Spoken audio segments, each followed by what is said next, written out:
درانه کتونکو السلام علیکم. زه محمد سلمان همدرد د حق غږ پښتو چینل خبري لنډیز کې ستاسو قربا اوس تاسو پام را اړوم د مهمو خبرونو لنډیز. امریکا د مرکزی استخباراتو اداره یا CIA وایي چې له افغانستان د ټولو سرتیرو ایستل به ستر خطرونه رامنځته کړي.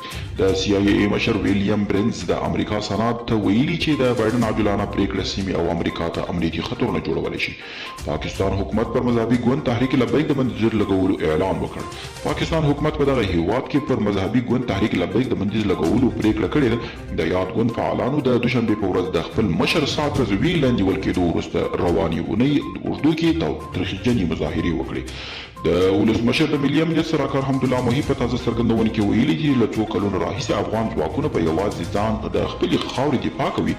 هغه ویلي امریکایي ځواکونه له افغانستانه وځي او دا به له هیواده د دفاع پر پروسې هیڅ راز منفي اغیز ونه کړي. او امریکا د ایران وروستۍ پریکړې چې ویلي چې د 60 سلنه یورانیم به غني کوي غندلې دي. د امریکا د بهرنیو چارو وزیر په بروکسل کې خبریالانو ته ویلي ایران تمه لري چې له دغه هیواد سره مذاکرات وشي، خو دوی داسې تحریکونکي حرکات ترسره کوي چې د مذاکراتو پر بهیر به منفي اغیز وکړي.